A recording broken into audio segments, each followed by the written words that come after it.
यहाँ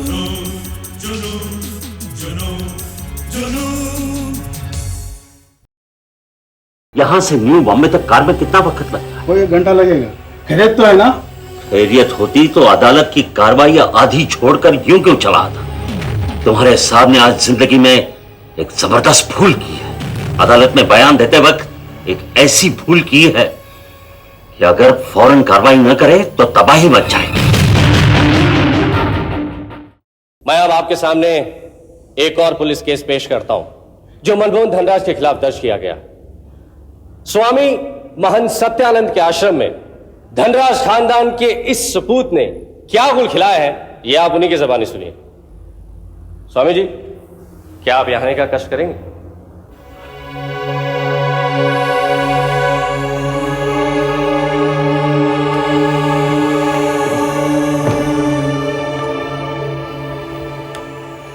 मैं भगवान को साक्षी मानकर कहता हूं कि केवल सत्य ही बोलूंगा। स्वामी जी, आप इस आदमी को पहचानते हैं? बिल्कुल, अच्छी तरह। ये वही पाखंडी है जो केशवानंद बनकर मेरे आश्रम में आसरा ढूंढने आया था।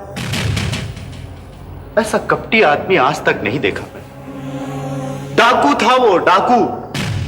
मेरे आश्रम की 4 गायें नहलाने के बहाने पास की नदी में ले गया और वहीं किसी ग्वाले को बेच दिया।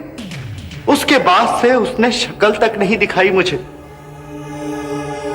चोर ही नहीं, शराबी भी था वो। रोज दवा के बहाने दवा की शीशियों में दारू लेकर आता और रात के अंधेरे में पी जाता। सारे आश्रम को भ्रष्ट कर दिया था उसने। आपको जब इस बात का पता था तो आपने उसे आश्रम में क्यों रहने दिया? अरे हमें तब ना पता चला जब हमने गाय चोरी की रिपोर्ट थाने में दर्ज करवाई। पुलिस ने उसके कमरे की तलाशी ली तो वहां से दर्जनों दारू की खाली बोतलें बरामद की। आप कैसे कह सकते हैं कि केशवानंद ही मनमोहन धनराज है? कैसी बातें करते हैं आप? इसके मरने के बाद समाचार पत्रों में इसकी तस्वीर नहीं छपी थी जिसमें लिखा था कि इसका संबंध किसी महिला की हत्या से है? Your witness please.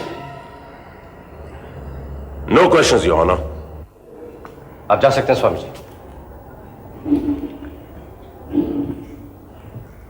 अब आप ही बताइए जनाबे वाला, ऐसे आदमी के बयान पर कैसे भरोसा किया जा सकता है जिसने जिंदगी भर छल कपट किया हो, जो बुढ़ापे में भी अपनी आदतों से बाज ना आया हो, जिसने आश्रम जैसे पवित्र स्थान को भी न बख्शा हो और वहां की गायों को बेच खाया हो? मनमोहन धनराज आखिरी दम तक जहां जहां गया लोगों को लूटता रहा, उन्हें धोखा देता रहा। मिलॉर्ड, हमने ये कभी नहीं कहा कि मनमोहन कोई साधु महात्मा था। मेरे फाजिल दोस्त अपनी जिरा करते वक्त शायद यह कहना भूल गए कि कितने ही संगीन मुजरिमों ने अपनी आखिरी सांस लेते वक्त अपने पापों का प्रायश्चित करने के लिए अपने गुनाहों का एतराफ किया, जिससे मुकदमे की कार्रवाई का रुख ही बदल गया। मनमोहन कोई संगीन मुजरिम नहीं था, वो एक बुज़दिल स्विंडलर था। वो भी अपने पापों का प्रायश्चित करने के लिए उस वक्त अस्पताल से भागकर अपने भतीजे के पास गया। जी नहीं, वो अपने पापों का प्रायश्चित करने अपने भतीजे के पास नहीं गया था मिलॉर्ड। वो उससे माफी मांगकर उसके हाथों अपना दाह संस्कार और क्रियाक्रम को यकीनी बनाने के लिए गया था। यह मनमोहन धनराज का आखिरी छल था मिलॉर्ड। नहीं, वो अपने पापों का प्रायश्चित करने के लिए ही वहां गया था। आखिर आदित्य धनराज उसका भतीजा था। जी नहीं, बल्कि मिलॉर्ड, उसे इस बात का डर था कि उसके मरने के बाद उसका दाह संस्कार कौन करेगा। इस बात की गवाह है उस अस्पताल की नर्स जो उसकी खिदमत किया करती थी और उसकी आखिरी रात उस अस्पताल में ड्यूटी पर थी। मेरी पांचवी गवाह है सिस्टर मार्गरेट।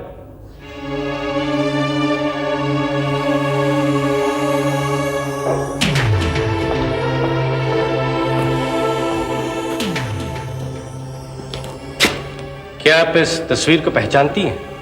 जी हाँ, ये महेंद्र बाबू है। महेंद्र बाबू? जी, अस्पताल में इसी नाम से भर्ती हुए थे।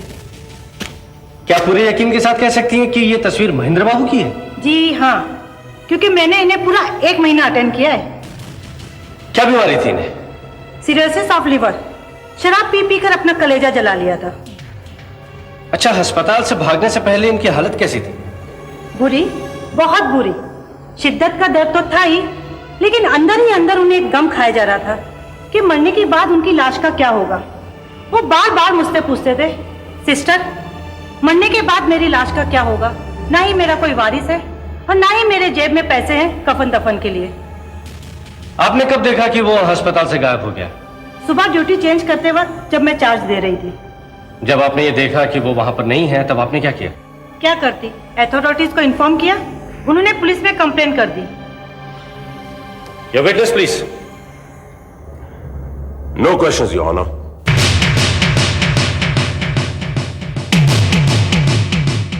जनाबे वाला, मनमोहन धनराज को इस बात का डर था कि उसके मरने के बाद अगर उसकी लाश का दाह संस्कार ठीक ढंग से नहीं हुआ तो उसकी आत्मा भटकती रहेगी। इसलिए वो आखिरी उम्मीद लेकर आदित्य धनराज के पास गया। शायद आखिरी वक्त उसकी यह हालत देखकर उसका दिल पिघल जाए और वो उसका दाह संस्कार कर दे। आदित्य धनराज ने दाह संस्कार के बदले उससे कारोबार में अपने हरीफ सुमेर राजवंश को फांसने और उससे बदला लेने के लिए यह बयान देने पर मजबूर किया योर ऑनर। ये झूठ है योर ऑनर, ये झूठ है। Order order. शांत हो जा बेटे, जब हमारी बारी आएगी तब बोलना। बैठ जा बेटे, बैठ। I am sorry. मिलॉर्ड, मेरे फाजिल और अक्लमंद दोस्त प्रिजम्पशंस का जाल बुनकर कंफ्यूजन पैदा करने की कोशिश कर रहे हैं। आप इत्मीनान रखिए वकील साहब, अदालत को कोई कंफ्यूज नहीं कर सकता। Court is now adjourned till next Tuesday.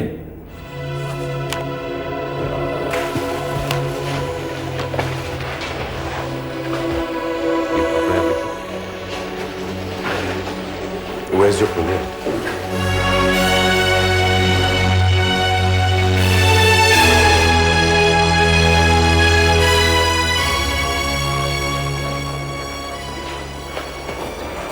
अरे आप इतने उदास क्यों हैं? अभी तो मुकदमे की शुरुआत है। अगली पेशी में हमारी बारी है और मैं आपको यकीन दिलाता हूं, जीत हमारी। हम यहां मंगलवार की तारीख की तैयारियां कर रहे हैं और वहां कलसी अपने चमचों के साथ आज की छोटी सी कामयाबी का जश्न मना रहा होगा। मनाने दो। बकरे की मां कब तक खैर मनाएगी? मैंने आज की कार्यवाही के सारे पॉइंट नोट कर लिए हैं। एक बार नजर डाल लो तो जिरह याद करने में मदद मिलेगी। उनके लॉयर ने आज जो भी शहादतें पेश की उनमें से कोई भी गवाही गलत नहीं थी, इसलिए इन पॉइंट्स को रहने दो। अब इस पे गौर करो कि हमें अपने अगले आर्ग्यूमेंट्स किस पॉइंट से शुरू करने चाहिए। हमारा केस बहुत ही स्ट्रांग है, हम कहीं से भी शुरू कर सकते हैं। केस स्ट्रांग तो है, लेकिन एक थोड़ी सी मुश्किल है। वो ये कि जिन 2 विटनेसेस के जरिए हम ये केस जीत सकते थे वो दोनों मर चुके हैं। मेरा कहने का मतलब है कि मसीता और मनमोहन धनराज से है। एग्जैक्टली। लेकिन इस केस की तीसरी और अहम गवाह फरहीन तो अभी जिंदा है। लेकिन है कहां? वो मिलती तो हमारी सारी मुश्किलें आसान हो जाती। वजात अली साहब ने उस दिन उसे बरामद करने की जो चाल सोची थी उसका क्या हुआ? इस सिलसिले में मेरी उनसे बात हुई। यह न्यूज तो उन्होंने अंडरवर्ल्ड में फैला दी कि केशव कलसी ने मसीते के ठिकाने की खबर पुलिस को दी और वो ही उसकी मौत का जिम्मेदार है। लेकिन यह खबर फरहीन तक पहुंची या नहीं, ये उन्हें मालूम नहीं। मेरे ख्याल से इस सिलसिले में हमें अधिकारी साहब से मशवरा कर लेना चाहिए। ओह नो, इस सुमेर राजवंश के लिए अधिकारी साहब के दिल में खास जगह है। उन्हें यह सुनकर बहुत दुख होगा कि सुमेर राजवंश भी इस केस में फंसा है। तुम क्या समझते हो, उन्हें इस बारे में पता ही नहीं चलेगा? वो अलग बात है, लेकिन इस बारे में उनसे मशवरा करना ठीक नहीं होगा। मंगलवार को हम सबसे पहले केशव कलसी को घेरेंगे।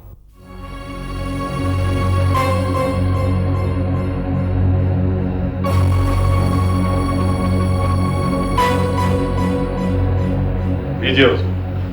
शुक्रिया। आज की कामयाबी का जाम नौश फरमाइए। Thank you. अब आपको हमारी इन वकील की काबिलियत का पूरा अंदाजा हुआ होगा। आप खामखा परेशान हो रहे थे। आपका ये वकील कोई काम कच्चा नहीं करता के साहब। देखा नहीं आपने कैसे पूरी तैयारी के साथ गया था? अब आप देखते जाइए, कैसे उन्हें उन्हीं के बिछाए हुए जाल में मैं फंसा देता हूं। दुश्मन को अपने से ज्यादा होशियार और चालाक मानना चाहिए वकील साहब। नाना बिल्कुल सही कहते हैं। नील भाटिया कोई मामूली वकील नहीं है। मैं उसकी काबिलियत से अच्छी तरह से वाकिफ हूं और अभी तो उसने जरे ही शुरू नहीं किए। नील भाटिया जैसे बहुत से वकील देखे हैं राजा साहब। वकील साहब, मैं आपकी काबिलियत पे शक नहीं कर रहा हूं। मैं तो आपको नील भाटिया के बारे में जानकारी देने की कोशिश कर रहा हूं। और वैसे ये बात सच है कि मनमोहन धनराज का बयान बिल्कुल सही है। स्क्रॉल करते करते यहाँ तक आ ही गए आप, तो अब टीवी के सदाबहार और बेहतरीन शोज जैसे कि जुनून, हिंदुस्तानी और जाने भी दो पारो सिनेविस्टा एंटरटेनमेंट पे देखना ना भूले और उसे लाइक, शेयर और सब्सक्राइब करें। आपका साथ ही हमारी ताकत है। जुनून, जुनून, जुनून, जुनून।